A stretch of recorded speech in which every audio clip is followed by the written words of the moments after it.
কল্পনা কৰক, এনে এটা প্ৰাণী যাৰ উশাহ নিশাহতে আছে বিষ, যাৰ স্পৰ্শ মানেই মৃত্যু, আৰু যাৰ চকুতেই সমগ্ৰ ব্ৰহ্মাণ্ড লুকাই আছে।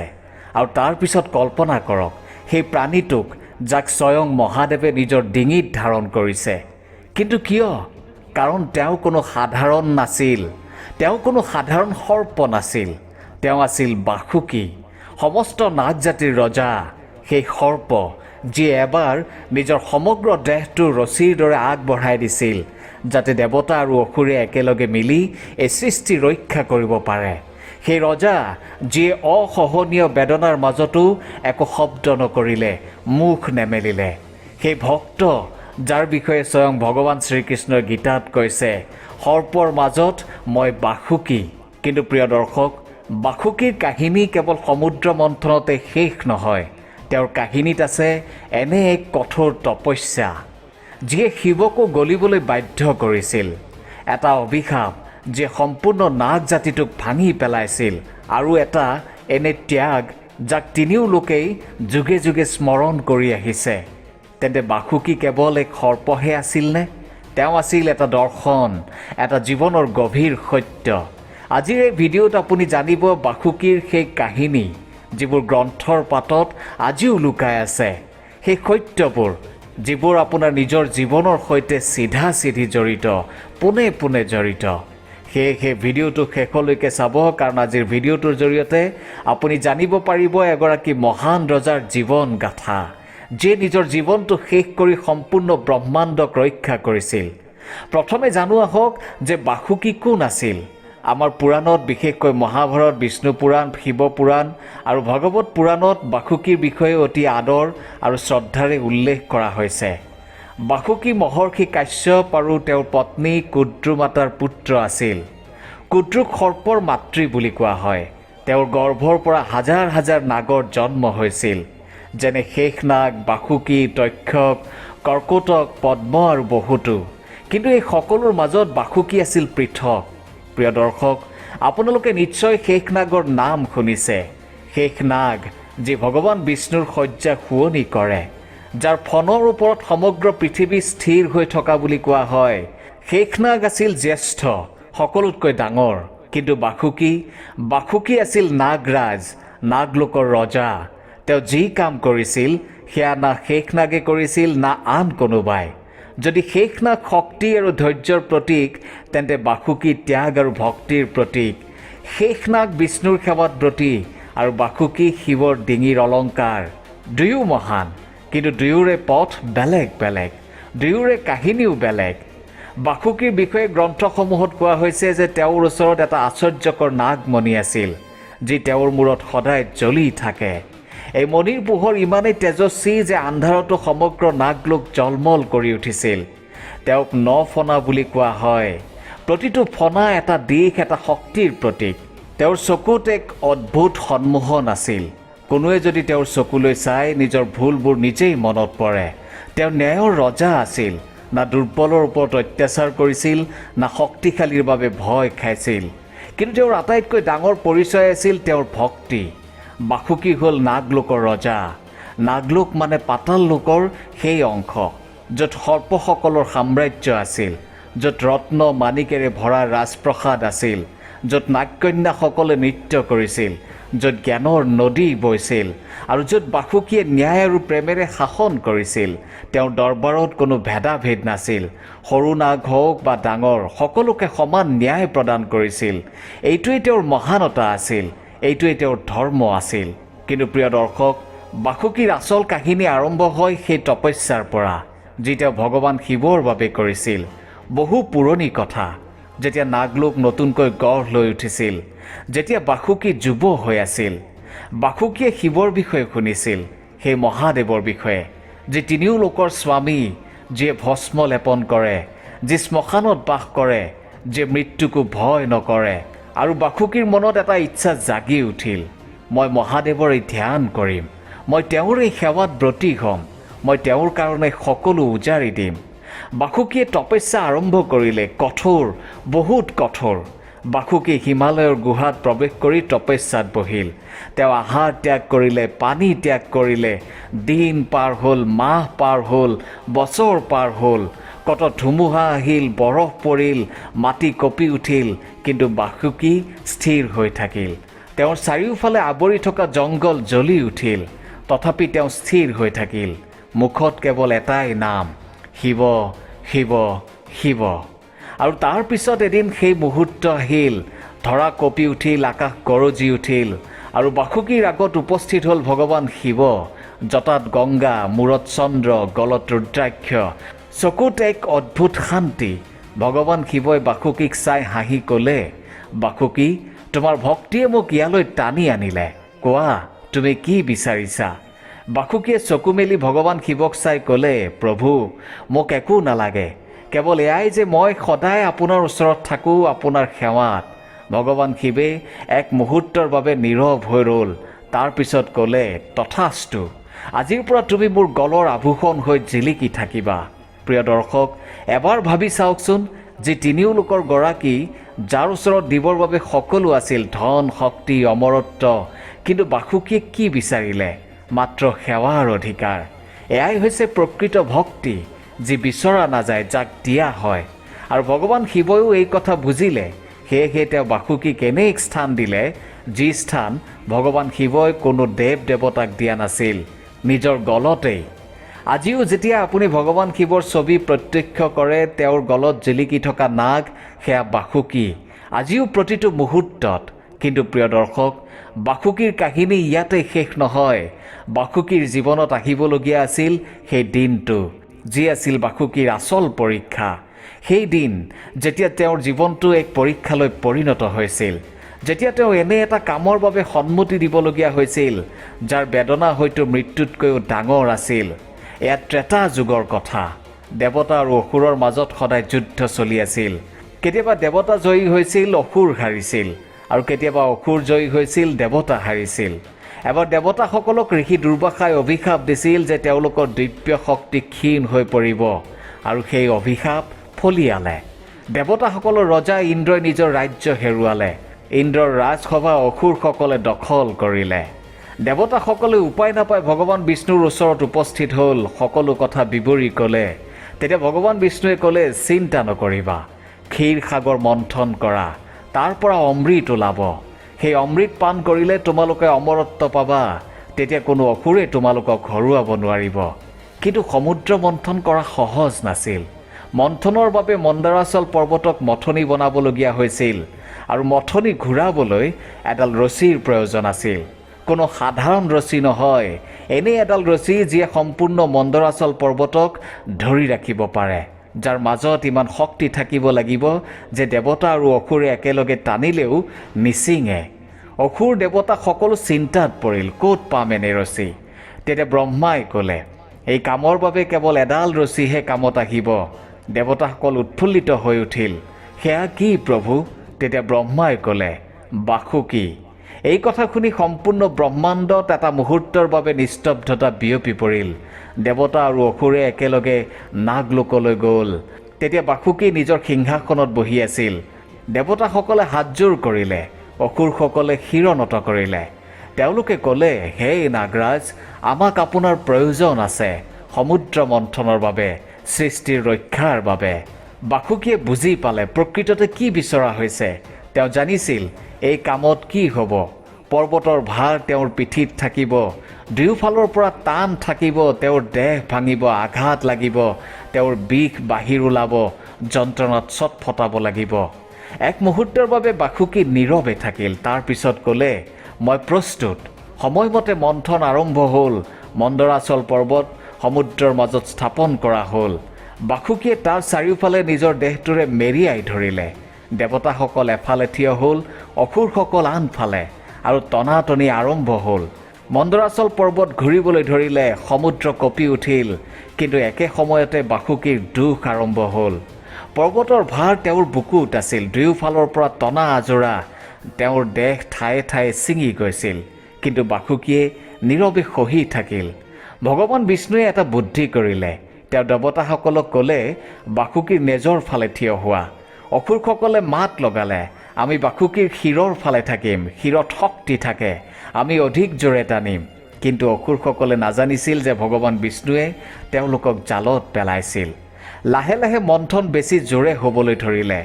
বাসুকীৰ মুখৰ পৰা ধোঁৱা ওলাবলৈ ধৰিলে, অগ্নিৰ গোলা ওলাবলৈ ধৰিলে, আৰু সেইবোৰ পোনে পোনে অসুৰসকলৰ মুখত গৈ পৰিল। অসুৰসকল জ্বলিবলৈ ধৰিলে, পলাই যাবলৈ ধৰিলে, চিঞৰি উঠিল। কিন্তু বাসুকী তেওঁ জানিছিল যে তেওঁৰ দুখে দেৱতাসকলক ৰক্ষা কৰি আছে, তেওঁৰ যন্ত্ৰণা আনৰ উপকাৰত লাগি আছে। মন্থন চলি থাকিল। এটাৰ পিছত এটা অদ্ভুত বস্তু ওলাই আহিবলৈ ধৰিলে। কামধেনু, যিয়ে সকলো ইচ্ছা পূৰণ কৰে, উচ্চশ্ৰৱা, 7টা মূৰৰ দিব্য ঘোঁৰা, ঐৰাৱত 4 শুৰ থকা শুভ্ৰ হাতী, যি ইন্দ্ৰৰ বাহন হ'ল, কল্পবৃক্ষ, যাৰ তলত বহিলে সকলো কামনা পূৰণ হয়, ৰম্ভাৰ দৰে অপ্সৰাসকল, যিয়ে ইন্দ্ৰৰ ৰাজসভা শুৱনি কৰে, মা লক্ষ্মী, যি ভগৱান বিষ্ণুৰ সংগিনী হ'ল, ধনন্তৰী, দেৱতাসকলৰ বৈদ্য, হাতত অমৃত কলহ লৈ সমুদ্ৰ গহ্বৰৰ পৰা ওলাই আহিল। এনেকৈয়ে এটাতকৈ এটা মহান ৰত্ন ওলাই আহিছিল। দেৱতাসকল আনন্দিত হৈছিল। কিন্তু হঠাৎ আন এক কিবা ওলাই আহিল, এনে এক বস্তু যাক দেখি দেৱতা আৰু অসুৰ দুয়ো পক্ষ কঁপি উঠিল। হলাহল মহাবিষ। সমুদ্ৰৰ পানী ক'লা হ'বলৈ ধৰিলে। এটা ভয়ংকৰ গোন্ধ বিয়পি পৰিল, যিয়ে শৰীৰ জ্বলাই দিব পাৰে। পানী উঠলি উঠিল, গছ শুকাই গ'ল, পক্ষী আকাশৰ পৰা তললৈ পৰিবলৈ ধৰিলে। আৰু তাৰ পিছত ওলাই আহিল হলাহল, কালকুট বিষ, মহাবিষ, এনে বিষ যি মুহূৰ্ততে সম্পূৰ্ণ সৃষ্টিক ধ্বংস কৰিব পাৰে। দেৱতাসকল পলাই গ'ল, অসুৰসকল পলাই গ'ল, ব্ৰহ্মদেৱ স্তব্ধ হৈ ৰ'ল। আৰু বাসুকী তেওঁ তেতিয়াও তাতেই আছিল, সেই পৰ্বতক মেৰিয়াই ধৰি। তেওঁ পলাই যাব নোৱাৰে, কাৰণ তেওঁ প্ৰতিজ্ঞা কৰিছিল। তেওঁ হলাহলৰ গন্ধ অনুভৱ কৰিলে। তেওঁৰ সম্পূৰ্ণ দেহ জ্বলি উঠিল, তথাপি তেওঁ স্থিৰ হৈয়ে থাকিল। সকলোৱে একেমুখে চিঞৰি উঠিল, এইটো কোনে ৰখাব? তেতিয়া এটা নাম উচ্চাৰিত হ'ল, শিৱ। ভগৱান শিৱ আগবাঢ়ি আহিল। মা পাৰ্বতীৰ মুখত ভয় আৰু চিন্তা। ভগৱান শিৱই সেই হলাহল নিজৰ হাতত ল'লে। দেৱতাসকলৰ উশাহ নিশাহ স্তব্ধ হৈ ৰ'ল, আৰু শিৱই সেই বিষ পান কৰিলে। মা পাৰ্বতীয়ে তৎক্ষণাত তেওঁৰ কণ্ঠ হেঁচি ধৰিলে, যাতে বিষ ভিতৰলৈ নাযায়। সেই বিষ শিৱৰ কণ্ঠতেই ৰৈ গ'ল, আৰু তেওঁৰ কণ্ঠ নীলা হৈ পৰিল। সেইবাবে মহাদেৱক নীলকণ্ঠ বুলিও কোৱা হয়। সেই মুহূৰ্তত যেতিয়া ভগৱান শিৱই হলাহল পান কৰিছিল, বাসুকীও তেওঁৰ লগত আছিল। তেওঁ সেই বিষ অনুভৱ কৰিছিল। সমুদ্ৰ মন্থনৰ দুখ বেলেগ আছিল, কিন্তু নিজৰ প্ৰভুক বিষ পান কৰা দেখা সেই দুখ আৰু বেছি গভীৰ আছিল। বাসুকীৰ চকুত জলমল কৰি উঠিল। তেওঁ শিৱক আৰু জোৰেৰে ধৰি ৰাখিলে, যেন তেওঁ নিজকে নিজে কৈ আছে, প্ৰভু, মই আছোঁ, মই সদায় ইয়াতেই আছোঁ, আপোনাৰ কাষতে। আৰু শিৱে নিজৰ বন্ধ চকুৰে বাসুকীৰ সেই অনুভূতি অনুভৱ কৰিলে আৰু মিচিকিয়াই হাঁহিলে। সমুদ্ৰ মন্থনৰ পাছতো বাসুকীৰ কাহিনী শেষ হোৱা নাছিল। এবাৰ ব্ৰহ্মাই 3জন অসুৰ, তাৰাকাক্ষ, বিদ্যুন্মালী আৰু কমলাক্ষক বৰদান দিছিল। এই 3জনে 3খন নগৰ গঢ়ি তুলিলে, সোণৰ, ৰূপৰ আৰু লোহাৰ। এই 3খন নগৰ একেলগে ত্ৰিপুৰ বুলি কোৱা হয়। বৰদান আছিল যে এই 3খন নগৰ যেতিয়া একে সৰল ৰেখাত আহিব, তেতিয়াহে ধ্বংস হ'ব। আৰু এই কাম কেৱল এডাল বানেৰেই সম্ভৱ। ব্ৰহ্মাৰ বৰ পাই অসুৰসকলে অত্যাচাৰ কৰিবলৈ ধৰিলে। দেৱতাসকল পুনৰ বিপদত পৰিল। ভগৱান শিৱই ত্ৰিপুৰ ধ্বংস কৰাৰ সিদ্ধান্ত ল'লে। তেওঁ নিজৰ বিশাল ধনু উঠালে, কিন্তু ধনুত গুণ নাছিল। শিৱই চাৰিওফালে চালে। তেতিয়াই বাসুকী আগবাঢ়ি আহি ক'লে, প্ৰভু, মোকেই এই ধনুৰ গুণ হিচাপে ব্যৱহাৰ কৰক। ভগৱান শিৱই বাসুকীক চাই হাঁহিলে আৰু ক'লে, তথাস্তু। বাসুকী সেই বিশাল হৰধনুৰ গুণ হৈ পৰিল। ভগৱান শিৱই পাশুপাতাস্ত্ৰ ধনুত সাজু কৰিলে। 3খন নগৰ একে সৰল ৰেখাত আহিল, আৰু সেই এডাল বানেৰে ত্ৰিপুৰ ভস্ম হৈ গ'ল। দেৱতাসকলে জয় জয় বুলি ধ্বনি তুলিলে, আৰু বাসুকী আকৌ এবাৰ আনৰ কাৰণে প্ৰয়োজন হৈ পৰিল। সুখ তেওঁৰ নাছিল, কীৰ্তি তেওঁৰ নাছিল, কিন্তু সেৱা তেওঁৰ আছিল, আৰু সেইটোৱেই যথেষ্ট আছিল। এইজনেই আছিল বাসুকী, সদায় পিছফালে, সদায় নিস্বাৰ্থ, সদায় সাজু। মহাভাৰত কালৰ কথা। পাণ্ডৱসকল বনবাসত আছিল। 12 বছৰীয়া বনবাস, জংগলে জংগলে ঘূৰি ফুৰা, কেতিয়াবা ভোগ, কেতিয়াবা বিপদ, কেতিয়াবা একাকিত্ব। এদিন ভীম, যি পঞ্চপাণ্ডৱৰ ভিতৰত আটাইতকৈ শক্তিশালী আছিল, যাৰ দেহত 1000 হাতীৰ বল আছিল, অকলে এখন ঘন জংগলত ঘূৰি আছিল। তেতিয়াই এটা নদীৰ কাষত এটা বিশাল অজগৰ দেখিলে। ইমানেই বিশাল যে চকুৰ পলকতে ভীমক নিজৰ কুণ্ডলীত সুমুৱাই ল'লে। ভীমে সম্পূৰ্ণ শক্তি প্ৰয়োগ কৰিলে, কিন্তু সেই অজগৰ সাপটো অলপো লৰচৰ নহ'ল। যি ভীমে পাহাৰ ভাঙিব পাৰিছিল, আজি তেওঁ এটা সাপৰ কুণ্ডলীত আছিল। এয়া কোনো সাধাৰণ সাপ নাছিল, আছিল নাগ বংশৰ এজন মহান ৰজা, যি এটা অভিশাপৰ বাবে অজগৰ হৈ পৰিছিল। অভিশাপ আছিল যে যেতিয়া কোনো জ্ঞানী মানুহে তেওঁৰ প্ৰশ্নবোৰৰ সঠিক উত্তৰ দিব, তেতিয়াহে তেওঁৰ মুক্তি হ'ব। ভীমৰ ওচৰত শক্তি আছিল, কিন্তু জ্ঞান নাছিল। সেইবাবে তেওঁ অসহায় হৈ পৰিছিল। বহু দেৰিলৈ ভীম উভতি নহাত যুধিষ্ঠিৰে তেওঁক বিচাৰি তাত উপস্থিত হ'ল। তেওঁ দেখিলে ভীম সেই বিশাল সাপৰ কুণ্ডলীত সোমাই আছে। যুধিষ্ঠিৰে ভয় নাখালে। তেওঁ শান্তিৰে সেই সাপৰ সৈতে কথা পাতিলে। তেওঁ প্ৰতিটো প্ৰশ্নৰ সঠিক, গভীৰ আৰু ধৰ্মযুক্ত উত্তৰ দিলে, আৰু সেই উত্তৰসমূহে সেই নাগৰজাৰ অভিশাপ ভংগ কৰিলে। তেওঁ মুক্ত হ'ল। আশীৰ্বাদ দি তেওঁ বিদায় ল'লে। এই কথা যেতিয়া নাগলোকত বিয়পি পৰিল, যেতিয়া বাসুকীয়ে জানিলে যে পাণ্ডৱসকলে তেওঁৰ এজন নাগ ভাতৃক অভিশাপৰ পৰা মুক্ত কৰিছে, তেতিয়া বাসুকীৰ হৃদয় ভৰি উঠিল। তেওঁ ভীমক মাতি নি নিজৰ আশীৰ্বাদ দিলে 10,000 হাতীৰ বল। ভীম যি আগতে অজেয় আছিল, এতিয়া আৰু অধিক শক্তিশালী হৈ পৰিল। প্ৰিয় দৰ্শক, এতিয়ালৈকে আপুনি দেখিলে যে বাসুকীয়ে কিমান ত্যাগ কৰিছে, কিমান দুখ সহিছে, কিমানবাৰ সকলোকে সহায় কৰিছে। কিন্তু এটা দিন আহিল যেতিয়া বাসুকী নিজেই ভাঙি পৰিছিল, আৰু এই দুখৰ মূল আছিল তেওঁৰ নিজৰ মাক, তেওঁৰ নিজৰ মাতৃ কদ্ৰু। ঘটনাটো আছিল এনেধৰণৰ যে এদিন কদ্ৰু আৰু তেওঁৰ সতিনী ভনী বিনতাৰ মাজত এটা বাজি লাগিল। বাজিটো আছিল দেৱতাসকলৰ দিব্য ঘোঁৰা উচ্চশ্ৰৱাৰ নেজৰ ৰং কি? কদ্ৰুৱে ক'লে ক'লা, বিনতাই ক'লে বগা। বাজিত যি হাৰিব তেওঁ জয়ী হোৱা গৰাকীৰ দাসী হ'ব। প্ৰকৃততে ঘোঁৰাটোৰ নেজডাল আছিল বগা ৰঙৰ। কথামতে অৰ্থাৎ কদ্ৰু হাৰিব লাগিছিল, কিন্তু কদ্ৰুৱে দাসী হ'ব বিচৰা নাছিল। সেইবাবে তেওঁ নিজৰ নাগপুত্ৰসকলক মাতি ক'লে, যোৱা, উচ্চশ্ৰৱাৰ নেজডাল ক'লা ৰঙৰ কৰি থৈ আহা। সেই ঘোঁৰাটোৰ নেজডালত মেৰিয়াই ধৰি থাকা। তাৰ ভিতৰত কিছুমান নাগে ভয়ত সন্মতি দিলে, কিন্তু বহু নাগে স্পষ্টকৈ অস্বীকাৰ কৰিলে আৰু ক'লে, মা, এইটো মিছা, এইটো পাপ, আমি এইটো নকৰোঁ। কদ্ৰু খঙত জ্বলি উঠিল আৰু তেওঁ সেই সকলো নাগক অভিশাপ দিলে, তোমালোকো এদিন অগ্নিত জ্বলি ছাই হ'বা। এগৰাকী মাকে নিজৰে সন্তানক অভিশাপ দিলে, মাত্ৰ এই কাৰণেই যে তেওঁলোকে মিছা ক'বলৈ অস্বীকাৰ কৰিছিল। আৰু সেই এটা অভিশাপৰ ভাৰ গোটেই নাগ জাতিয়ে বহন কৰিবলগীয়া হৈছিল। যেতিয়া বাসুকীয়ে এই কথা জানিলে, তেওঁৰ মন গধুৰ হৈ পৰিল। তেওঁ জানিছিল যে মাকৰ এই পাপৰ বাবে এদিন ডাঙৰ মূল্য দিব লাগিব। এই অভিশাপ সত্য হ'ল। মহাভাৰতৰ পাছত কুৰু বংশত এজন ৰজা আছিল, জন্মেজয়। তেওঁ ৰজা পৰীক্ষিতৰ পুত্ৰ আছিল, আৰু পৰীক্ষিত আছিল অৰ্জুনৰ নাতি। এদিন নাগ তক্ষকে ৰজা পৰীক্ষিতক দংশন কৰিলে, আৰু পৰীক্ষিতৰ মৃত্যু হ'ল। পৰীক্ষিতৰ মৃত্যুত ৰজা জন্মেজয় ভাঙি পৰিল। পিতৃৰ মৃত্যুৰ দুখ অসহনীয় আছিল, আৰু সেই দুখ ধীৰে ধীৰে খঙত পৰিণত হ'ল। জন্মেজয়ে ভাবিলে, মাত্ৰ তক্ষক নহয়, গোটেই নাগ জাতিকে শেষ কৰি দিম। তেওঁ এটা মহাযজ্ঞ আৰম্ভ কৰিলে, সৰ্পযজ্ঞ। এই যজ্ঞ কোনো সাধাৰণ যজ্ঞ নাছিল। ইয়াত মন্ত্ৰ পঢ়া হৈছিল, আৰু প্ৰতিটো মন্ত্ৰৰ লগত একোজনকৈ নাগৰ নাম লোৱা হৈছিল, আৰু সেই নাগ য'তেই নাথাকক টানি অনা হৈছিল, সোমাই পৰিছিল সেই জ্বলন্ত অগ্নিত। মন্ত্ৰ আৰম্ভ হ'ল, অগ্নি জ্বলি উঠিল, আৰু নাগবোৰ এটা এটাকৈ সেই অগ্নিত পৰিবলৈ ধৰিলে। সৰু নাগ, ডাঙৰ নাগ, বয়স্ক, শিশু, মাতৃ, সকলো। নাগলোকত হাহাকাৰ, কি হ'ব এতিয়া? ইয়াৰ পৰা ৰক্ষা পাবলৈ উপায় কি? চাৰিওফালে আছিল চিঞৰ, আছিল কান্দোন, আছিল দুখ। সেই অভিশাপ সত্য হৈ পৰিছিল, যি মাতা কদ্ৰুৱে কেতিয়াবা খঙতে দিছিল। আৰু বাসুকী, তেওঁ নাগলোকত বহি আছিল। তেওঁ প্ৰতিটো চিঞৰ শুনি আছিল, প্ৰতিটো মন্ত্ৰৰ সৈতে এটা নাম, প্ৰতিটো নামৰ সৈতে এখন মুখ। শোকত বাসুকীৰ চকু ভৰি উঠিল। যিজন ৰজা, যি কেতিয়াও কন্দা নাছিল, সমুদ্ৰ মন্থনৰ কিমান যন্ত্ৰণা সহ্য কৰিছিল, ত্ৰিপুৰ দহনত বিচলিত হোৱা নাছিল, আজি তেওঁ কান্দি আছিল, দুখত ভাগি পৰিছিল। কাৰণ তেওঁৰ প্ৰজা জ্বলি আছিল, তেওঁৰ ভাতৃসকল জ্বলি আছিল, আৰু তেওঁ একো কৰিব পৰা নাছিল, কিয়নো এইটো আছিল অভিশাপ, তেওঁৰ নিজৰ মাকৰ অভিশাপ। তেতিয়া বাসুকীৰ মনত এটা প্ৰশ্ন উত্থাপন হ'ল, এগৰাকী মাতৃৰ ভুলৰ শাস্তি সদায় সন্তানেই পায় নেকি?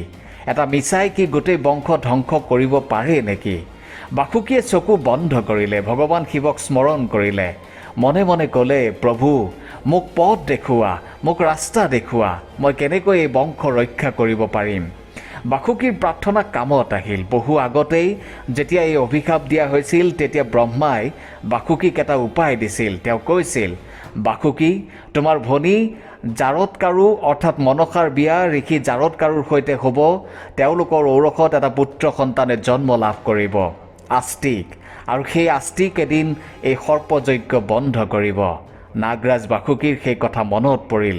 তেওঁ নিজৰ ভনী মনসা দেৱীৰ ফালে চালে, যে নিজেই দুখত আছিল, নিজেই কান্দি আছিল। বাসুকীয়ে ক'লে, ভনী, তোৰ পুত্ৰই আমাৰ শেষ আশা। মনসা দেৱীয়ে নিজৰ চকুৰ পানী মচি ক'লে, দাদা, চিন্তা নকৰিবা, আস্তিক যাব, আমাৰ বংশ বাচি যাব। আস্তিক আছিল যুৱক, তেজস্বী, বেদৰ জ্ঞানেৰে পৰিপূৰ্ণ। যথাসময়ত তেওঁ সেই যজ্ঞস্থানত উপস্থিত হ'ল, য'ত অগ্নি জ্বলি আছিল। মন্ত্ৰৰ ধ্বনি গুঞ্জৰিত হৈ আছিল, চাৰিওফালে এক ভয়ৰ পৰিৱেশ, কিন্তু আস্তিক নিৰ্ভয় আছিল। তেওঁ তাত বেদৰ ইমান সুন্দৰ পাঠ কৰিলে, ইমান গভীৰ জ্ঞানৰ কথা ক'লে যে ৰজা জন্মেজয় স্তম্ভিত হৈ পৰিল। জন্মেজয়ে আনন্দিত হৈ ক'লে, কোৱা, তুমি মোৰ পৰা কি বিচাৰিবা? আস্তিকে বিলম্ব নকৰাকৈ ক'লে, হে মহাৰাজ, এই যজ্ঞ বন্ধ কৰক। জন্মেজয়ৰ মনত খং উদ্ভৱ হ'ল, কিন্তু তেওঁ আগতেই বচন দিছিল। বচনৰ পৰা তেওঁ পিছুৱাব নোৱাৰিলে। যজ্ঞ বন্ধ হ'ল, নাগ জাতি ৰক্ষা পৰিল। নাগলোকত উৎসৱ আৰম্ভ হ'ল, চকু পানী আৰু আনন্দ একেলগে। এজন ৰজাৰ আটাইতকৈ ডাঙৰ ধৰ্ম এইটো, নিজৰ প্ৰজাক ৰক্ষা কৰা, আৰু বাসুকীয়ে সেই ধৰ্ম পালন কৰিলে। বাসুকীৰ মহানতাৰ আটাইতকৈ ডাঙৰ প্ৰমাণ পোৱা যায় ভগৱদ গীতাত। কুৰুক্ষেত্ৰৰ যুদ্ধক্ষেত্ৰত যেতিয়া অৰ্জুন ভাঙি পৰিছিল, যেতিয়া তেওঁৰ হাতৰ পৰা গাণ্ডীপ সৰি পৰিছিল, তেতিয়া ভগৱান কৃষ্ণই নিজৰ বিশ্বৰূপ দেখুৱাই কৈছিল, মই সকলোতে আছোঁ। দেৱতাসকলৰ ভিতৰত মই ইন্দ্ৰ, নদীৰ ভিতৰত মই গংগা, আৰু সৰ্পসকলৰ ভিতৰত মই বাসুকী। গীতাৰ 10ম অধ্যায় বিভূতি যুগ, যেতিয়া ভগৱানে নিজেই ক'লে, সৰ্পসকলৰ মাজত মই বাসুকী, ইয়াতকৈ ডাঙৰ সন্মান, ইয়াতকৈ ডাঙৰ প্ৰমাণ আৰু কি হ'ব পাৰে। আজিও প্ৰতি বছৰে শাওণ মাহত নাগ পঞ্চমী পালন কৰা হয়। সেইদিনা নাগসকলক পূজা কৰা হয়, গাখীৰ অৰ্পণ কৰা হয়। এই পূজা কিয়? বাসুকীৰ স্মৃতিত, তেওঁৰ ত্যাগৰ স্মৃতিত, সেই ৰজাৰ স্মৃতিত যিয়ে কেতিয়াও বিচৰা নাছিল, কেৱল দি গৈছিল। আৰু প্ৰতিটো শিৱলিংগত যি নাগ লিপ্ত হৈ থাকে সেয়া বাসুকী। আজিও প্ৰতিটো মন্দিৰত, প্ৰতিটো শিৱলিংগত তেওঁ আজিও নিজৰ ভগৱানৰ সেৱাত নিয়োজিত। প্ৰিয় দৰ্শক, এয়াই আছিল বাসুকীৰ সেই আশ্চৰ্য গাথা। সেই নাগ যিয়ে তপস্যাৰে শিৱক লাভ কৰিলে, সেই ৰজা যিয়ে নিজকে ৰছী বনালে যাতে অমৃত উলিয়াব পাৰে, সেই ভক্ত যিয়ে হলাহলৰ দুখতো নিজৰ ভগৱানক ধৰি ৰাখিলে, সেই ৰক্ষক যিয়ে নিজৰ জাতিক ৰক্ষা কৰিলে। বাসুকীৰ বিষয়ে জানি আপুনি কেনেকুৱা পালে? আপোনাৰ মতামত নিশ্চয় জনাব। ধন্যবাদ।